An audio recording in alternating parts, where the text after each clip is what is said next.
Bom dia, pessoal! Hoje a gente vai ver os capítulos 40 e 41 da apostila amarela, que fala sobre o histórico da evolução dos seres vivos e o outro sobre as leis universais. Esse histórico da evolução dos seres vivos, ele vai falar de como a Terra foi formada, né? Então, assim, a vida na Terra só foi possível quando houve uma temperatura adequada na superfície da Terra. Essa temperatura adequada foi dando origem às primeiras formas de vidas, que ainda eram muito simples. A célula mais simples que a gente tem no estudo da biologia, que já estudou biologia, seria a ameba, que é uma organização unicelular. Os primeiros seres que entraram em contato com a órbita terrestre foram as amebas, que eram seres livres e isolados, cujo único sentido que eles tinham era o tato, sem ter ainda uma forma de vida como a gente conhece. Depois disso, pequenos embriões associados a essas células, eles se infestaram na água, porque nessa época toda a terra, toda a crosta terrestre era tomada por água, somente águas, não tinha ainda terra firme, né? Essas células infestadas nas águas foram fazendo com que aos poucos algumas partes da superfície da terra fossem ganhando terreno, solo fértil, né? Nesse solo já palpável, onde em alguns pontos a água foi cedendo, foi baixando, apareceram os primeiros anfíbios, né? Que seriam os primeiros seres mais próximos, como os sapos que a gente conhece. E essa vida anfíbia foi ganhando espaço na Terra por muitos anos. Devagar, a água foi recuando e foram aparecendo vegetações e solo terra firme, né? Foi por fim iniciado o período dos répteis. E não eram répteis, como eu falei, como os sapinhos bonitinhos que a gente conhece. Eram chamados de sáurios. Eram répteis gigantescos, completamente instintivos. Eles tinham necessidades violentas. Então, era uma experiência violenta de vida, né? Queria ter imagem aqui para mostrar, mas infelizmente eu não consegui transmitir para a tela a imagem do estudo aqui do computador. Eu ainda vou conseguir fazer isso, mas não consegui ainda, tá? Enfim, essas camadas foram ficando cada dia com o solo mais firme. A terra vai baixando e na superfície vai ficando um pouco de terra palpável, de solo firme. E aí, o que é interessante a gente falar sobre esse solo firme que eu tô falando para vocês? Então, antes era tudo água. A partir do momento que aparece aqui o primeiro solo firme, imaginem que a gente está aqui hoje, aqui no topo dessa estrutura de terra, né? Ao longo dos anos, mais de 700 mil toneladas de um pó que vem da atmosfera de todo o universo vai caindo sobre a Terra. Essa poeira, junto com as camadas de vidas que foram se formando através das novas organizações celulares, das novas formas de vida, foram ficando perdidas aqui desde o primeiro solo, né, da organização das primeiras células que se tornaram anfíbios, que foram ganhando solo, até chegar na gente. Todas essas camadas que tem entre nós e os primeiros anfíbios, que são milhões para baixo de camadas de terra, essas camadas elas vão sendo descobertas ao longo dos anos pelos cientistas, arqueólogos,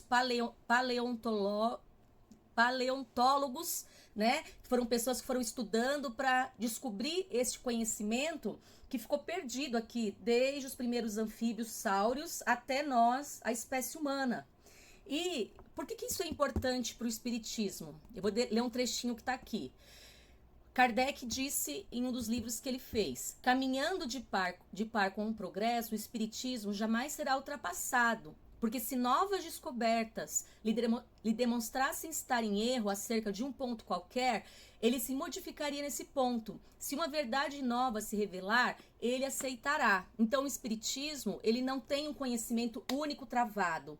Ele se modifica à medida que a ciência, que a história descobre elos que foram perdidas de uma fase até a outra. Então Kardec nos primeiros apontamentos que ele fazia, ele já dizia que a doutrina ela se atualiza através de um contínuo estudo, né? Apoiado sempre na ciência.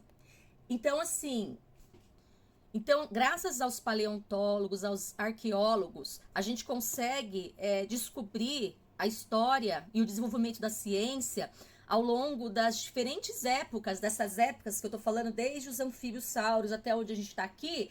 Aqui, no meio dessa camada, tem aqui muito conhecimento que está perdido até hoje, muito que já foi encontrado. Um exemplo disso, dessas camadas que a gente tem, que é mais fácil de todo mundo entender, porque já ouviu ou já viu no filme, são as múmias dos faraós do Antigo Egito, que provavelmente foram encontradas numa dessas fases intermediárias aqui, mas aqui para dentro da Terra, muito conhecimento ainda tem. A cidade de Pompeia também, que foi encoberta pelo Vesúvio, né, um grande fenômeno terrestre que teve aqui no planeta, também foi encontrada pelos italianos. Então, assim, nessas camadas do desenvolvimento da Terra, muitos tesouros ainda estão escondidos, que vão fazer com que a história da evolução do planeta, dos seres, ainda tenham outros capítulos que a gente não viu ainda. Aí a gente vai pro segundo vídeo. Então, assim, depois dessa fase dos anfíbios monstruosos, que eram sáurios, depois, se alguém tiver interesse de olhar na internet a imagem, procure lá por anfíbios sáurios. E aí vocês vão ter noção de que anfíbio é esse que a apostila tá falando que não é um sapinho bonitinho. Depois dessa fase, vem a fase onde os céus do planeta Terra se enchem de aves, né? Que encheram o céu do nosso planeta. E aí a apostila fala da mônada. O que é a mônada? A mônada é um princípio de vida inteligente que vem de Deus. Todos nós temos a mônada dentro de nós, que seria esse princípio inteligente. O princípio inteligente que faz cada ser vivente na Terra se desenvolver e ganhar força e vida inteligente para se sobressair diante das outras espécies. Como é que foi feito todo esse processo aqui de acordo com a doutrina espírita? Então aqui fala assim, no livro A Caminho da Luz, do Chico Xavier, ele descreve um pouco de como foi feito esse processo lá do plano superior. Foi um processo admirável, não foi uma obra ao acaso, foi resultado de força cega, não foi resultado de forças cegas e inconsequentes, foi sim resultado de um trabalho bem elaborado dos espíritos superiores responsáveis pelo destino do nosso planeta. Nesse trabalho que o plano superior teve nessa época aqui no nosso planeta, Emmanuel informa que havia uma falange de engenheiros, químicos, biólogos, siderais que estavam no outro plano, né? No plano superior. Estiveram presentes o tempo todo nessa evolução que eu estou descrevendo rapidamente aqui, acompanhando fase a fase o despertar da vida no planeta. Não podemos também desconsiderar a presença do princípio inteligente que poderíamos chamar de Deus na organização do campo da forma. Então, o que isso significa?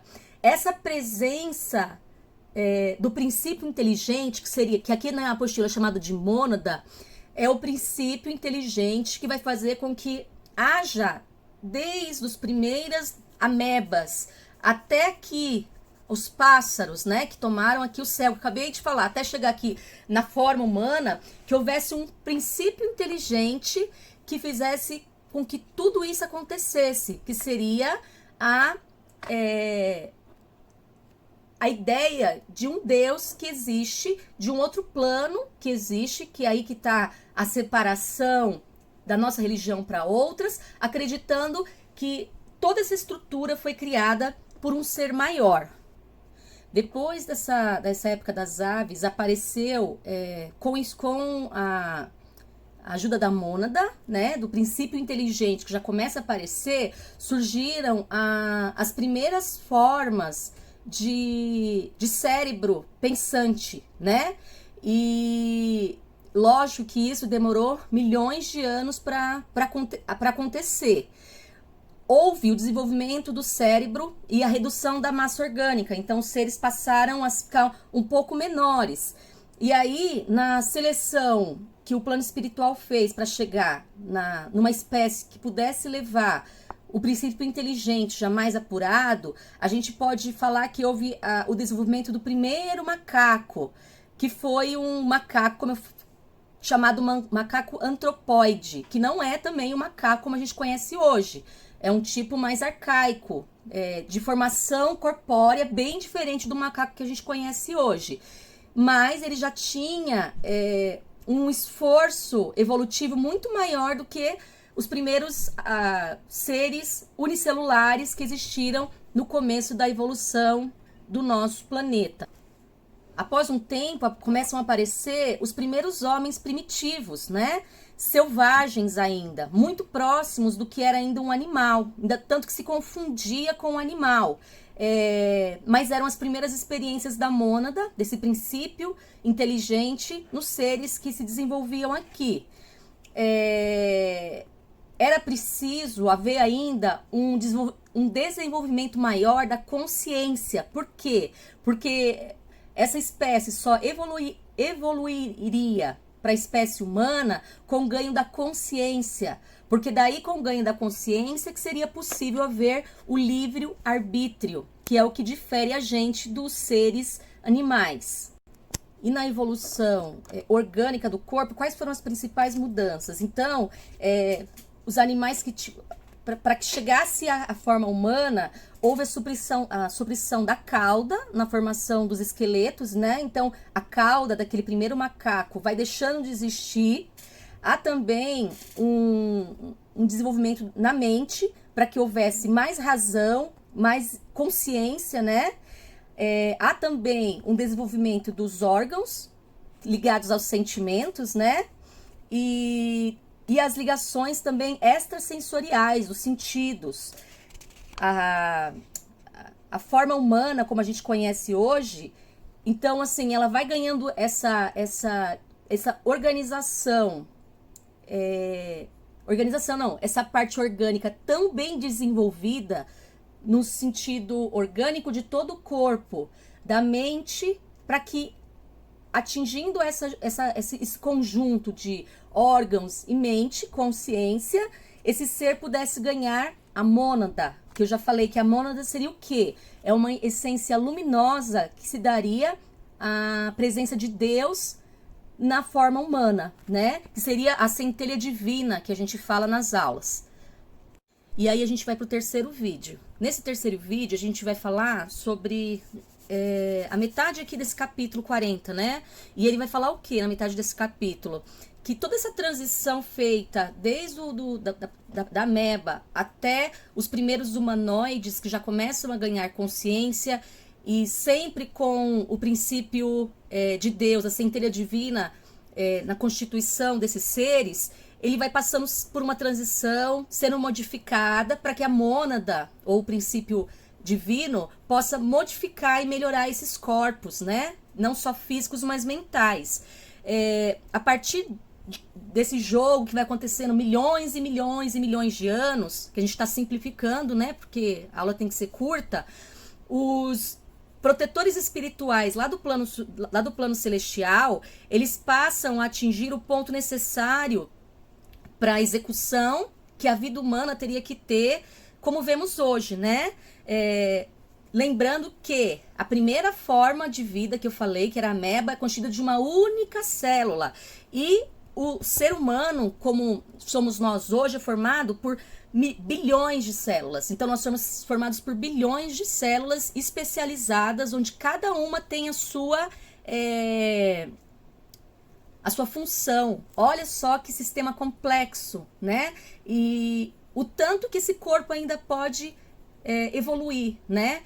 Mas a partir da consciência, do livre-arbítrio, das novas descobertas que vão ser feitas ainda, de profissões que ainda não existem, de coisas que não existem ainda, que esse princípio inteligente vai dar ao homem a capacidade de criar ainda nesse plano que a gente conhece aqui na Terra. E aí a apostila fala um pouco da biologia, né, da formação dos seres humanos. Então, os seres humanos são, quando é gerado, ele é formado por 46 cromossomos. Desses 46 cromossomos que vão dar o gene da vida, da célula primitiva, permite que, quando esse processo se dá, um novo ser é formado. Esse novo ser que é formado, ele carrega em si as características físicas do outro ser que deu origem a ele, que seria quando a relação sexual, e vai dar origem a uma nova vida. Essa nova vida vai ter características do pai e da mãe, e não só físicas, mas também psíquicas, né? Essas origens vão trazendo essas tendências psíquicas, e a gente tem que considerar o quê? Que o perispírito, aí no caso, é o molde para que essa evolução aconteça. E esse molde vem da encarnação anterior. Então, o perispírito ele vem marcado ali com todas as cargas que o espírito teve na vida anterior. Lembram que na aula que a Luciana deu, ela fala de como é feita a configuração desse perispírito? Nesse momento, quando esse indivíduo nasce, cresce, esse perispírito ele pode ser modificado de novo, carregar cicatrizes, ou se melhorar de acordo com o ambiente que esse novo indivíduo que reencarna passa a viver na evolução, na vida nova que ele receber aqui. Aí o que é importante dizer aqui também?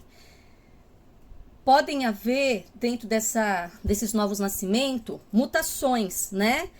Essas mutações, elas podem acontecer se o plano superior achar necessário alterar, de alguma forma, os genes, de acordo com a conveniência ou a necessidade evolutiva da humanidade, que a humanidade tenha para se desenvolver em certo grau ou número, modificando assim os genes para que novas inovações possam ser feitas, né? Nesse corpo que vem se formando. Isso é chamado mutação.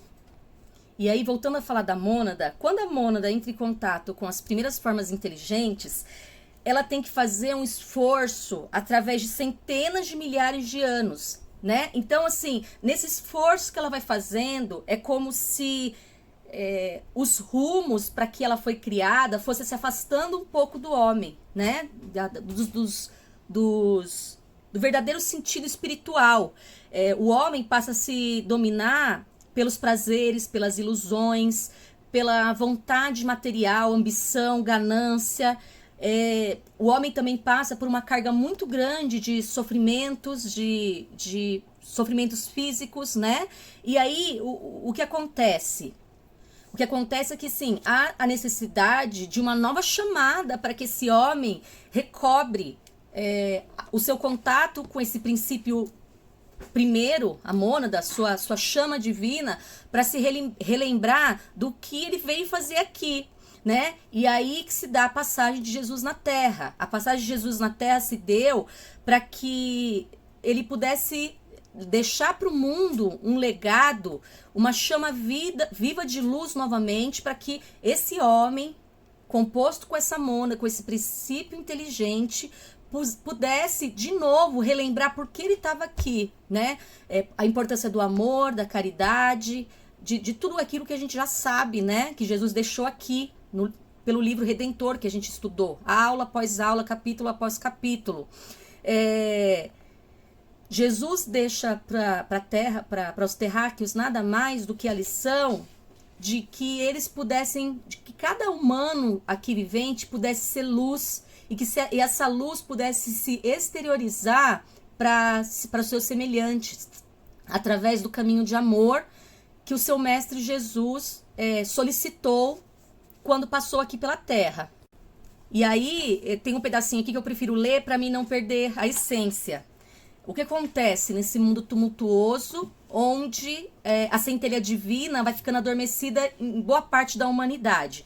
Os seres humanos, partículas divinas adormecidas na carne, irão sendo, todavia, cada vez mais sacudidos pelos embates da dor, até que ouçam o chamamento de Deus, que não cessa um só instante de lhes falar no íntimo, clamando para que despertem para as realidades do Espírito e para a felicidade eterna.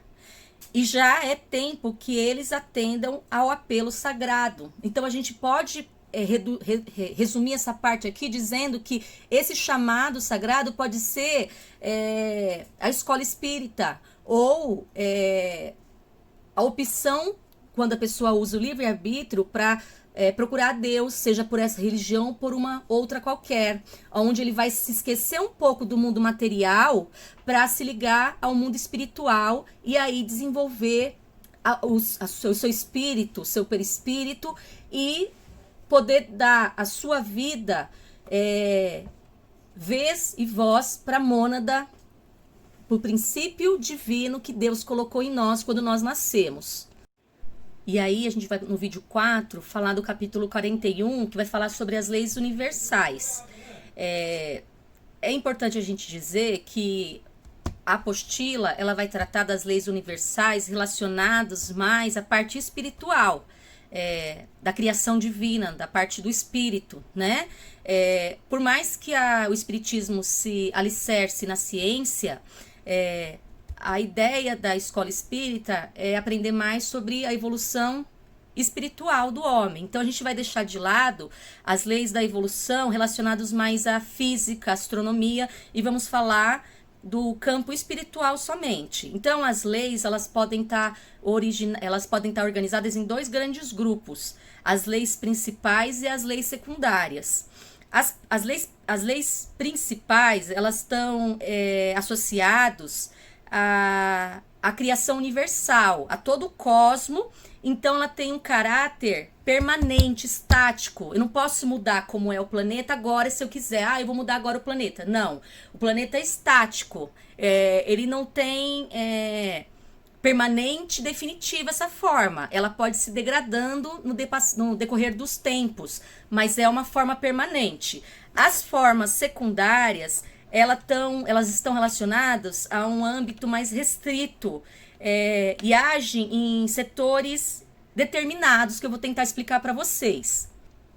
Então, a primeira coisa que cabe a gente entender é assim: toda lei é feita para que as pessoas caminhem dentro de uma organização. Numa terra onde não existe lei, não tem organização. Então, as leis servem de uma forma geral para que nós pudéssemos viver organizadamente, fazendo parte de um todo organizado. E aí a gente tem a primeira lei, que é a lei da evolução, que fazem parte das leis principais que eu havia falado no outro tópico. A primeira lei é a lei da evolução. A lei da evolução é o nosso dia a dia. Então, todo mundo que é vivo não escapa da lei da evolução. Ela é individualizada de acordo com a ação e a reação que cada espírito tem nos acontecimentos da sua vida. Porque nós somos todas formas de inteligência individualizada, né? A minha vida, as minhas decisões, o meu livre-arbítrio me coloca numa posição de evolução que só eu posso fazer essa evolução por mim mesma. Então, assim, é uma lei imperiosa. Imperiosa quer dizer o quê? Ela é infalível, implacável. Toda criação do plano divino, nesse plano terrestre aqui, ela não escapa dessa lei, né? Ela não escapa da ação que tem de acordo com a reação de nós em cada uma das nossas ações, atitudes, pensamentos, sentimentos, tudo. Aí a gente vai para a lei da relatividade.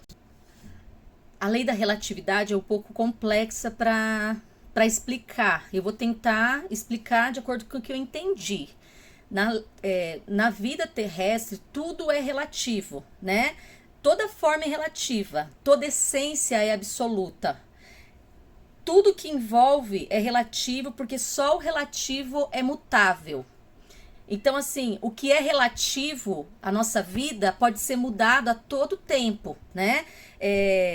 Tudo que é material, objetivo, visível é relativo. É relativo porque vai estar de acordo com a situação, com o meio social que aquela pessoa vive, com as opções, os que ela toma com o seu livre arbítrio. Então, tudo vai ser relativo. A única coisa que não é relativa é Deus. Deus em toda a sua perfeição. A essência emanada de Deus é um plano absoluto e não é relativo. Tudo que acontece aqui na Terra é relativo. Né? Aí tem aqui uma frase de Paulo que fala sobre isso.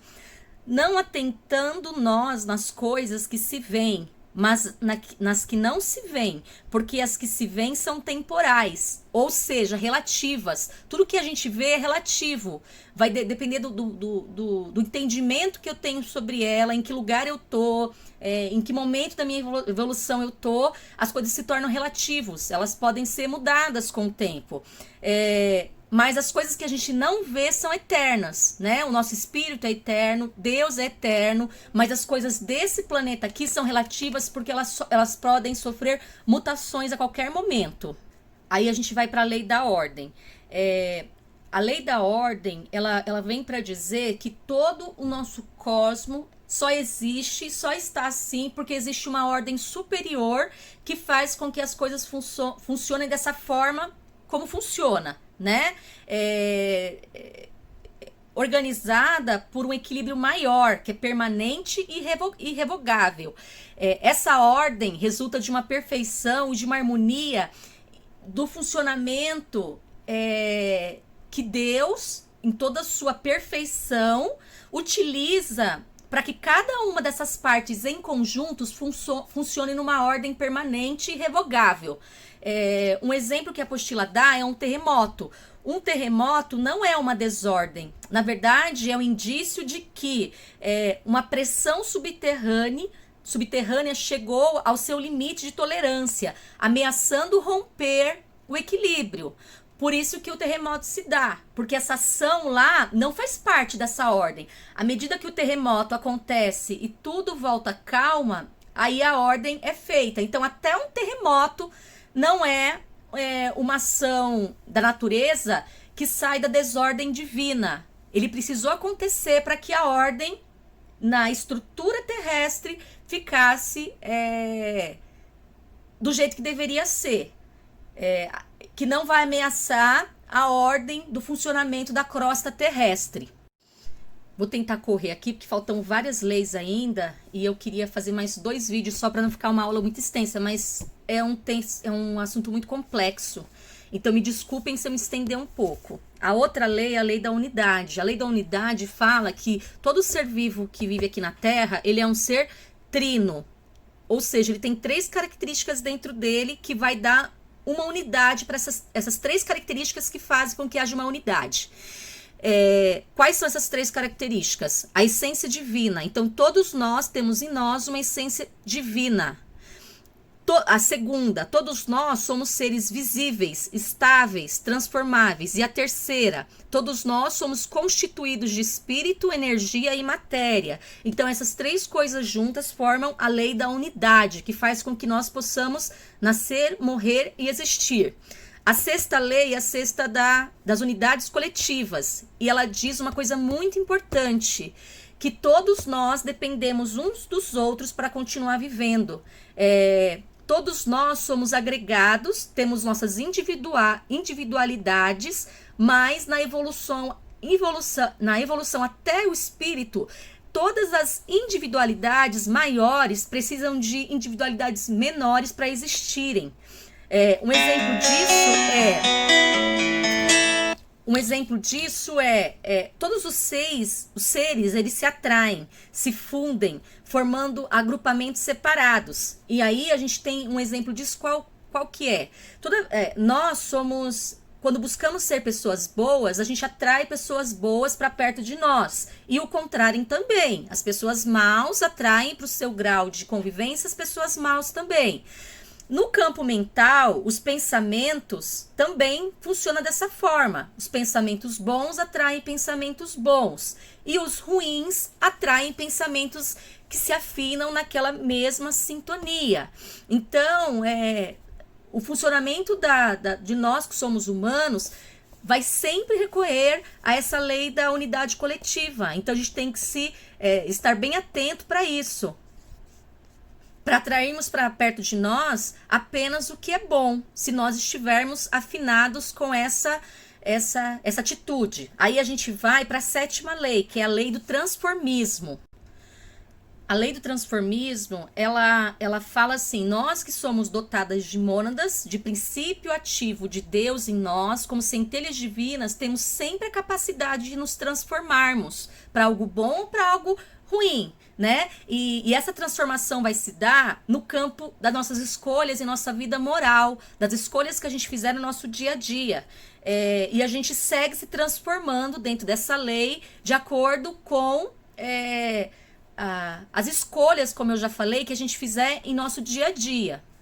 A lei do ritmo, ela fala sobre o funcionamento da vida como um todo. Então, na nossa vida, a gente vai ter sempre os contrários. Então, todo fluxo tem um refluxo, todo alto tem um baixo. Essas oscilações depende de nós um grande esforço para a gente ir para o alto ou ir para baixo. Como assim? Tudo que nasce, morre, né? Todo dia vira noite. Num exemplo prático, vamos supor, se eu tô dirigindo, o motoqueiro me fecha e eu fico com muita raiva porque arranhou meu carro, amassou um pouquinho nessa hora que eu fui desviar, eu vou entrar numa vibração oposta à vibração do amor. Se no meu dia a dia eu tiver que dirigir e ter contato com esses motoqueiros que me tiram desculpa, que me tiram da corrente do amor e me levam à vibração do ódio diariamente, eu vou fazer com que o meu ritmo se desloque para um campo de vibração sempre no ódio, sendo que a gente tem que tentar o lado contrário dessa, é como se fosse uma balança, onde eu tenho que deixar com que o amor esteja fazendo o equilíbrio. E aí a gente vai para a 9ª lei, que é a lei da causalidade, que nada é mais do que a lei da causa e efeito, né? Que tudo que a gente causa reproduz um efeito na nossa vida, seja agora ou seja posteriormente. Nessa lei não há acasos, está sempre ligada diretamente às ações que a gente toma no presente, que vão repercutir sempre no futuro. O que a gente faz hoje sempre vai ter uma influência para o bem ou para o mal na nossa vida. Por isso que a gente tem que sempre agir de acordo com a nossa consciência, sempre limpa, né? Porque para depois não se lamentar das escolhas. Gente, meu cabelo aqui tá... Tô tentando prender aqui. Me desculpa, mas... Pronto, acho que agora tá assim. Tá escapando, tá mó calor aqui. Então, assim, a gente tem que agir de uma forma a controlar nossos atos e evitar efeitos que sejam maléficos no futuro de alguma forma, né? Tanto pra gente quanto pros outros, né? Porque ninguém escapa da lei da causa e efeito. Aí a gente vai para a 10ª lei, que é a lei da polaridade. A lei da polaridade vai falar sobre os dois lados que toda coisa tem. O bem sempre tem o mal. Então são polos separados. Um polo tá aqui, o outro tá aqui. O alto e o baixo, triste e o alegre, né? Então, na nossa vida, de uma forma prática, a gente tem que se concentrar em tentar transmutar as coisas que a gente consegue transmutar, porque nem tudo a gente consegue, né? Mas no nosso plano mental é possível transmutar o ódio em amor, mudando a vibração dos sentimentos, dos pensamentos, a tristeza em alegria. Sempre vão haver os polos negativos e positivos, mas no campo mental, dentro da nossa individualidade, a gente consegue fazer essa transmutação através da escolha dos pensamentos e da vibração que a gente escolhe se afinar no nosso dia a dia. A gente vai agora para a 11ª lei, que é a lei da vibração. Todas as vezes que a gente tem nossas aulas, os encontros, as reuniões espíritas, que faz tempo que a gente não pode ir por causa da pandemia, né? Tem o momento da vibração final, que é quando a gente fecha os olhos e, seguidos pela pessoa que está fazendo comandando a reunião ali na frente, ela pede com que vibremos amor, vibremos luz. Então a vibração é um dos maiores poderes que Deus concedeu a nós, seres humanos, né? A vibração, ela tem o poder mágico de alcançar outra mentalidade, de alcançar outra pessoa, de alcançar um determinado fenômeno que a gente quer mandar, uma vibração positiva, ou o contrário também funciona. Essas vibrações, elas podem ser sentidas até num outro ambiente e agir sobre nós mesmos, fazendo com que nós nos modifiquemos. Então, tudo se move, tudo tem uma vibração, seja o som, seja o barulho da água, seja o movimento de girar da Terra, o movimento do Sol, de todo o universo, né? Se movimenta e vibra em estágios de vibrações diferentes. O nosso pensamento é da mesma forma, né? Então, a força da vibração, quando a gente gira um peão e ele toma velocidade, depois vai diminuindo, ele não deixa de vibrar. A vibração fica rápido quando eu giro o peão e vai diminuindo, diminuindo até parar. Então, a vibração, ela pode começar devagar e aumentando, ou ela fica um outro exemplo, um ioiô. Não, o ioiô não, porque é um movimento que está relacionado ao movimento da minha mão. Mas acho que o peão é o melhor exemplo mesmo. Então, eu girei um peão, ele primeiro gira rapidamente e vai ficando devagar. A vibração, ela pode ser considerada, do pensamento, ela pode ser considerada com a vibração de um peão. Então, quanto mais forte eu vibrar aqui na minha cabeça, pela paz mundial, pela chegada da vacina contra o Covid, pela melhora da saúde de um irmão, por algo que eu desejo demais, essa vibração vai funcionar. Então, a gente precisa fazer para que essa lei da vibração entre em contato com a gente de uma forma significativa, que o meu grau de vibração esteja sempre alto. E como que a gente consegue isso aqui no plano terrestre? Escolhendo ter paz no dia a dia. Então, assim, escolhendo as boas companhias, as pessoas que falam coisas de uma elevação espiritual maior, ouvindo boas músicas, tendo plantas em nossa casa, sempre que puder pisar no chão, se recarregar com a energia do universo. Então, para nossa vibração tá sempre como um peão girando rapidamente, a gente tem que se alimentar dessas coisas que estão à nossa volta ao nosso favor. Aí a gente vai para a 12ª, que é a lei do gênero. A lei do gênero, de uma forma simplista, a gente pode pegar o exemplo como o feminino e o masculino, são gêneros distintos, né? A bateria, que tem o lado positivo e o lado negativo, também são gêneros diferentes. O princípio feminino da mente recebe impressões de dentro e de fora, ficando somente na recepção exterior. Age como um receptor passivo, unicamente como um eu, sem nada criar, mas recebendo as impressões de dentro, agindo como espírito, a criação do pronto se completa. Na telepatia, a energia vibratória do masculino emissor é projetada sobre o feminino receptor, que a manipula, desenvolve e faz viver. Gente, eu não concordo com isso. Como assim a energia do masculino emissor é projetada sobre o feminino receptor, que manipula e desenvolve e faz viver? Essa parte aqui a gente vai ter que conversar de novo, porque eu não sei se eu entendi, não quero aceitar, mas eu não concordo muito com isso, não. Então, sobre a lei do gênero, depois eu vou pedir para a Beth explicar um pouco mais, que essa parte aqui me mexeu um pouco com o meu ego de receptor feminino, né? Brincadeira à parte, a gente vai aqui para o 13º, que é o livre-arbítrio. O livre-arbítrio é uma lei, mas não é uma lei fundamental que unicamente se aplica aos seres vivos, a mônadas.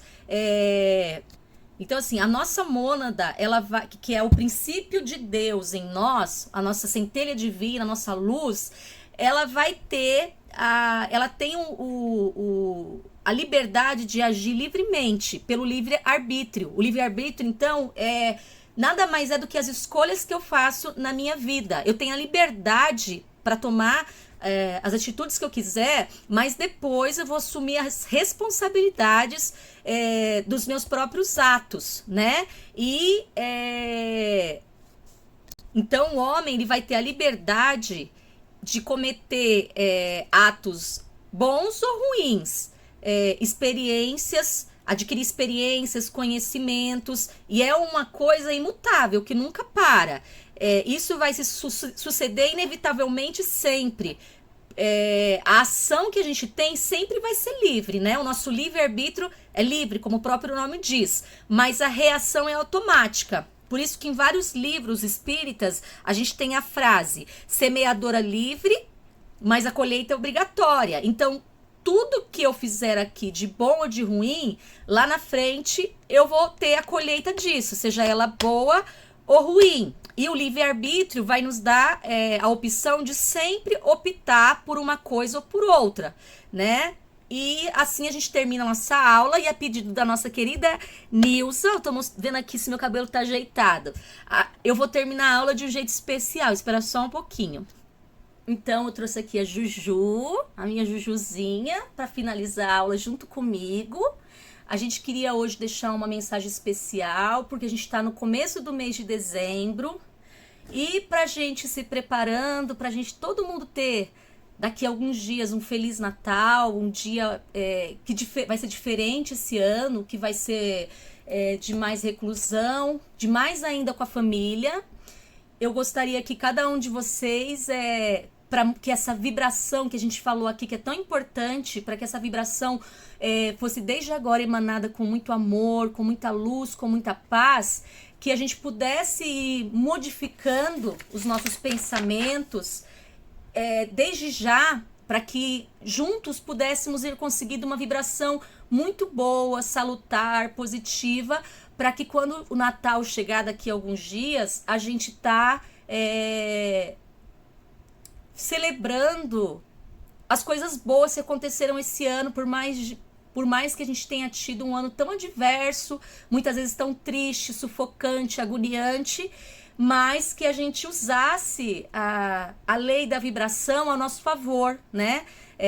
Para que a gente pudesse desde já ir vibrando amor, tendo gratidão por estarmos vivos, com saúde, nós e todos os nossos familiares, nesse ano tão difícil. Então fica aqui o meu recadinho com a Juju, que todo mundo tenha um mês de dezembro maravilhoso e que possa dividir com a gente os bons acontecimentos nos próximos dias, para que a gente possa formar uma linda corrente de vibração positiva nesse mês de dezembro. Um beijinho para vocês, dá um beijinho, Juju, um beijinho para todo mundo e até a próxima. Fiquem com Deus.